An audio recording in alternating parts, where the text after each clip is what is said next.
आदरणीय प्रधानमंत्री जी के नेतृत्व में कैबिनेट की बैठक हुई जिसमें ये निर्णय लिए गए हैं।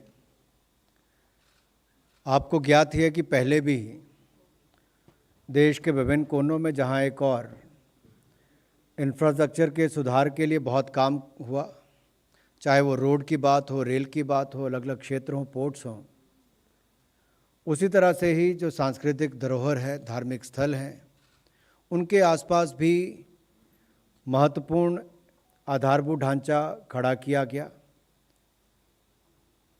आबू, अंबाजी और तारंगा को रेलवे नेटवर्क से जोड़ने की मांग बहुत लंबे समय से थी, क्योंकि इसके आसपास जहां मैं बात करूं, श्री अंबाजी माता जी का भारत के 51 शक्तिपीठ जो स्थान है उनमें नाम आता है और एक प्रमुख तीर्थ स्थलों में से एक है। देश के करोड़ों लोग यहाँ पर जाते भी हैं और दर्शन भी करते हैं।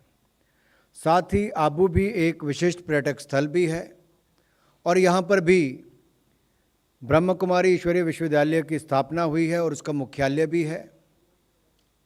इसी तरह से ही गुजरात में तारंगा जैन समाज का एक महत्वपूर्ण तीर्थ स्थल है और 24 तीर्थंकरों में से एक तीर्थंकर का स्थान तारंगा भी है।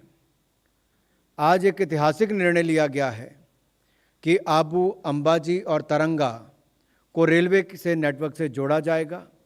116 किलोमीटर की ये नई रेलवे लाइन मात्र 4 सालों में बनकर तैयार होगी।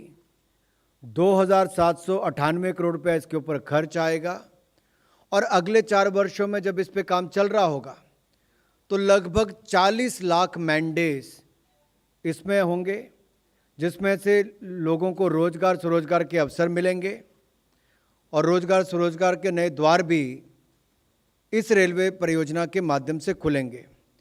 पर्यटन की दृष्टि से एक बहुत महत्वपूर्ण निर्णय है, क्योंकि पर्यटन भी एक बहुत बड़ा एम्प्लॉयमेंट जनरेटर है, जहाँ पे रोजगार के अवसर भी उत्पन्न होते हैं।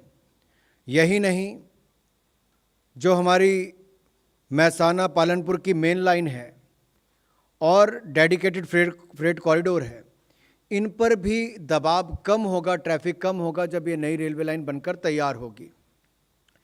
इस नई रेलवे लाइन से सीधे तौर पर गुजरात और राजस्थान के सीमांत क्षेत्रों में रहने वाले नागरिकों को नई सुविधा मिलेगी और राजस्थान और गुजरात के महत्वपूर्ण स्थानों को इससे जोड़ने का काम भी किया जाएगा। अगर आप तरंगा हिल, अंबाजी और आबू रोड की इस नई रेलवे लाइन को देखेंगे तो आप इस पर देखिए, एक रेड लाइन जो आपको यहाँ पर नज़र आती है, ये तरंगा हिल से लेकर अंबाजी और फिर आबू रोड तक यही था जो कभी जुड़ती नहीं थी। तो यहाँ तक तो रेलवे लाइन आती थी, लेकिन अब इसके बाद तरंगा हिल, अंबाजी और आबू रोड, ये सारी जो रेड मार्क्स नज़र आपको आ रहे हैं, ये सब अब जुड़ जाएगी। तो इससे क्या होगा, 2 राज्य भी जुड़ेंगे, 3 धार्मिक स्थल और पर्यटक स्थल भी जुड़ेंगे और जो मेन लाइन है उन पर दबाव भी कम होगा और जो लंबे समय की मांग थी उसको भी पूरा किया जाएगा और रेलवे नेटवर्क के माध्यम से एक नई उपलब्धि भी होगी।